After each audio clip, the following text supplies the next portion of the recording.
Friends, parasol GS पे आपका स्वागत है। मित्रों, कैसे हैं आप लोग? फ्रेंड्स, बीपीएससी प्रीलिम्स के लिए कई बार मैंने आपसे कहा है कि आप लोग अपना जो आधार है, बेस है, एनसीईआरटी और स्टैंडर्ड बुक्स को बहुत अच्छे से पढ़िए। क्योंकि जब भी आप पढ़ने लगते हैं आपको लगता होगा कि इन एनसीईआरटी स्टैंडर्ड बुक्स का ज़्यादा महत्व नहीं है। जितना ज़्यादा आप टेस्ट सॉल्व करेंगे, जितना ज़्यादा आंसर राइटिंग करेंगे, तो आप बहुत अच्छा लिखेंगे। देखिए, मैं आपसे एक चीज़ कहना चाहता हूँ।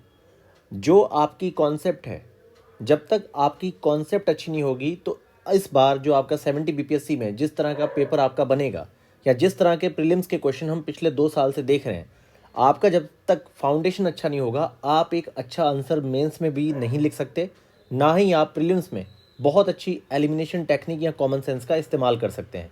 ये दोनों चीज़ें एक दूसरे से जुड़ी हुई हैं। आप इसको इस तरीके से समझिए। अब आप कितनी भी फेयर और अच्छी हैंड राइटिंग में अगर 2 से 4 पॉइंट में, और आपको ऑर्डर नहीं पता आंसर राइटिंग का, तो आप कभी भी अच्छा नहीं लिख पाएंगे। एक मैं आपको और एग्जांपल दूंगा यहाँ पे। देखिए, एक अच्छा आंसर लिखना या अच्छे गहराई वाले बढ़िया कॉन्सेप्ट के क्वेश्चंस को सॉल्व करना प्रीलिम्स में, दोनों के लिए ही आपकी जो सोच है उसमें गहराई होनी चाहिए। और गहराई का एक ही आधार है कि कोई चीज़ है, उसके बारे में सामान्य मतलब जनरल आपको अच्छी इन्फॉर्मेशन है, आप उसकी सामान्य चीज़ें जानते हैं, करंट वगैरह आपने बहुत अच्छा पढ़ा है, तो आप अपने आंसर तक पहुंच जाएंगे। यही कारण है कि आप हर जगह बहुत ही शॉर्ट खुरका पढ़ने का प्रयास करते हैं, जिसके चलते बहुत अच्छा स्कोर आपका प्रीलिम्स या मेंस में नहीं रहता। मित्रों, प्रीलिम्स में आप लोग अपना सेक्शन वाइज पढ़ना शुरू कर दीजिए। और जो आपकी सबसे इम्पोर्टेंट बेसिक किताबें हैं, मैंने चैनल पे भी आपको शेयर की है पैरासोल जीएस पे, कि most important books, standard book और एनसीईआरटी कौन सी है जो आपने कवर करनी है। हर सेक्शन पे मैंने आपके 70 बीपीएससी, एनसीईआरटी और कौन सी टेक्स्ट बुक आपने पढ़नी है, इसके संदर्भ में वीडियो आपसे कल ही शेयर की थी। और ये लगभग आपकी 2 महीने पुरानी एक वीडियो है, जिसमें सारी डिटेल है कि आपको किस तरीके से और कौन कौन सी एनसीईआरटी स्टैंडर्ड बुक्स को कवर करना है। देखिए, प्रीलिम्स के संदर्भ में आप जानते होंगे कि ब्लॉक एजुकेशन ऑफिसर के भी 500 प्लस पद हैं। सीटें आपकी 1000 प्लस रहेंगी, लेकिन आपकी एक सीट आपको नहीं मिलेगी। कारण यही है कि आप खुद ही अपने आप को 30 सितंबर 2023 से लेके अब तक आप देख लीजिए कि पिछले 5 महीने में आपने क्या किया है। क्या पिछले 5 महीने में आपने अपना जो आपने एनसीईआरटी स्टैंडर्ड बुक्स या जो भी आपने टेस्ट वगैरह लिखने का अपना टास्क किया था, आपने कोई भी पूरा किया है? एक सबसे बड़ा प्रमाण मैं देता हूँ, मेरे यहाँ मेंस आंसर राइटिंग का ही ग्रुप है, तो बहुत कम पार्टिसिपेशन है स्टूडेंट्स का। क्योंकि आप मतलब बहुत ज़्यादा दिक्कत होती है आंसर्स लिखने में नए स्टूडेंट्स को।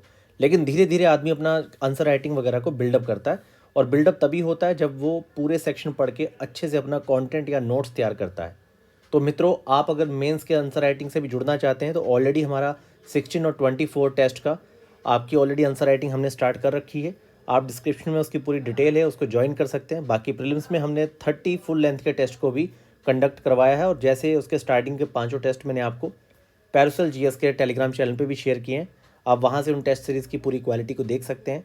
देखिए, आपके सामने सीट्स काफ़ी ज़्यादा है, पर आपको बहुत अच्छे से सिस्टमेटिक वे में अपनी पढ़ाई को शुरू करना होगा। तो यहाँ पर आप इस तरह से लेके चलिए कि यहाँ पर आपका जो है एग्ज़ाम जो है, आपको पता है कि 30 सितंबर को एग्ज़ाम है, और इस एग्ज़ाम के बाद लगभग 45 डेज़ में आपको प्रीलिम्स का रिज़ल्ट देखने को मिलेगा, और ठीक उस रिज़ल्ट के ही लगभग 50 डेज़ बाद आपका मेंस है। तो देखिए, यहाँ पर तो मेंस की तैयारी का बिल्कुल भी आपके पास टाइम है नहीं। आपके पास जो सारा टाइम है यहाँ मेंस की तैयारी का, वो टाइम अभी से आपका लगभग 8 फ़ैब से लेके जो यहाँ तक का आपका जुलाई तक का समय है, या फिर मैं कहता हूँ इसे आप 15 जून से आगे मत बढ़ाइए। ये पूरा टाइम आपके लिए पूरी तरह से ही मेंस की तैयारी के लिए है। ये पूरा टाइम आपका जो है ये मेंस की तैयारी का है। यहाँ पर आपको मेंस की तैयारी बहुत अच्छे से करनी चाहिए। और मेंस की तैयारी के लिए मैंने आपको बताया है कि हर टेस्ट वाइज आप लोग अपना जो पूरा सेक्शन है उसे बहुत अच्छे से तैयार करते जाइए। उससे रिलेटेड जो आपकी सबसे ज़्यादा मोस्ट इम्पोर्टेंट एनसीईआरटी की बुक है, जो आपकी टेक्स्ट बुक है, आप इन दोनों सेक्शन को बहुत अच्छे से पढ़ के प्रीवियस ईयर क्वेश्चन से एक अच्छी दिशा लेते हुए, जो बहुत ज़्यादा मोस्ट इम्पोर्टेंट जो आपके टॉपिक्स हैं, इसका आपको नोट्स बनाना है। आप इस क्रम को समझिए। सेक्शन को आपने तैयार करना है, इस पूरे आपको सेक्शन को तैयार करते जाना है। पूरे सेक्शन को तैयार करते हुए आपको एनसीईआरटी और स्टैंडर्ड बुक्स को अच्छे से पढ़ना है।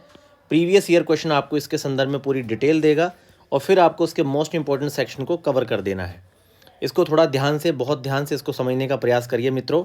क्योंकि देखिए, आपको समय जो लग रहा है, आप खुद ही बताइए कि पिछले लास्ट 5 मंथ्स में आपने जब से आपका प्रीलिम्स हुआ है आपने अपनी तैयारी में क्या किया है, आपने कौन सा अपना नोट्स बनाया है। आप अपने कमरे में ही जहाँ रहते हैं ज़रा खगाल के देखिए कि कौन सा आपका कितने सेक्शन का अभी तक आपने नोट्स जो है प्रिपेयर कर लिया है। ये आप खुद से सवाल करिए। और कितने ज़्यादा आपने सेक्शन तैयार कर लिए, कौन सी एनसीईआरटी और स्टैंडर्ड बुक्स आपने अब तक कवर करके उसका नोट्स बनाया है। आपको जवाब मिल जाएगा कि अभी तक आपकी तैयारी जो है वो एक सिलेक्शन की रेंज में नहीं है। क्योंकि सिलेक्शन की रेंज में तैयारी का एक ही मतलब है कि आपकी जो एनसीईआरटी है, आपका जो स्टैंडर्ड बुक है, इसे बहुत अच्छे से पढ़ना। और इसका चेकअप आपने कैसे करना है, तो आपने कोई भी मार्केट से आपको जो अच्छे लगते हैं, आप मार्केट की कोई भी टेस्ट सीरीज़ जो है उसे खरीदिए और लगातार आप सॉल्व करिए। जब आप ज्योग्राफी बहुत अच्छे से पढ़ेंगे, उसके कम से कम 4 से 5 आप फुल लेंथ के टेस्ट को सॉल्व करके 1/3 निगेटिव के साथ अपना स्कोर देखेंगे, तभी आपको जो एक सही चेतना होती है, आपको अपना स्टैंडर्ड पता चलेगा कि आपका स्टैंडर्ड क्या है। आप अभी नौसिखिए बच्चे हैं कि व्यस्त हो चुके हैं आंसर राइटिंग में या नॉलेज में। ये आपको आपका टेस्ट विद 1/3 निगेटिव जब आप अपने पूरे टेस्ट को चेक करेंगे तब जाके आपको पता चलेगा कि भाई अभी बहुत ज़्यादा काम करने की आवश्यकता है। और आखिर क्या कारण है कि जो मतलब प्रीलिम्स या फिर मेंस को क्रैक करने में आखिर समस्या किस तरीके से सामने आ रही है। तो इसीलिए मैंने आपसे बार बार एक ही चीज़ मैं कहता हूँ कि बहुत सिंपल सी प्रक्रिया है। आपने कुछ नहीं करना, आपने यहाँ पर बहुत अच्छे से एनसीईआरटी को तैयार करना है, साथ में आपने स्टैंडर्ड बुक्स को बहुत अच्छे से तैयार करना है। इसके साथ आपने लगातार टेस्ट सीरीज़ आपने सॉल्व करनी है प्रीलिम्स की, और मेंस की आपने आंसर राइटिंग करनी है। आप आंसर राइटिंग प्रीवियस क्वेश्चन के अकॉर्डिंग सेल्फ कीजिए या आप कोई भी ग्रुप ज्वाइन कर सकते हैं। हमारे यहाँ भी जो आपकी मेंस की टेस्ट सीरीज़ है उसके लिए 16 और 24 टेस्ट की टेस्ट सीरीज़ हमने कंडक्ट कराई है। अभी तक 3 टेस्ट हुए हैं, आप पिछले भी सारे टेस्ट लिख सकते हैं। 24 टेस्ट हमने जुलाई तक पूरे कंप्लीट करवाने हैं, जिसमें पूरे सिलेबस के मोस्ट इंपॉर्टेंट 250 समथिंग आपके सारे क्वेश्चन जो है वो कवर होंगे। बाकी इसके अलावा यहाँ पर आपका जो हमारी मेंस की टेस्ट सीरीज़ है उसमें आपका 15 फ़ैब के बाद एडमिशन नहीं है, अभी उसके लास्ट एडमिशन है। बाद में फिर मार्च में आपका नया ग्रुप कंडक्ट किया जाएगा, तो आप उसमें एडमिशन ले सकते हैं। लगभग 85 स्टूडेंट उसमें इनरोलमेंट हो चुका है अभी तक। तो मित्रों, आपके पास समय बहुत कम है, वैकेंसी आपकी काफ़ी ज़्यादा है। अब आप अपने सही तरीके से पढ़ने की शुरुआत कर दीजिए। आपकी किसी भी तरह की समस्या हो, आप parasolaavlokan456@gmail.com पे मेल कीजिए, आपके प्रत्येक सवाल का जवाब दिया जाएगा। बाकी बहुत मोस्ट इंपॉर्टेंट जो नोट्स है, कंटेंट है करंट अफेयर के लिए, हमारे टेलीग्राम चैनल को लगातार आप देखिए, क्योंकि डेली मोस्ट इंपॉर्टेंट चीज़ें आपके साथ शेयर की जा रही हैं।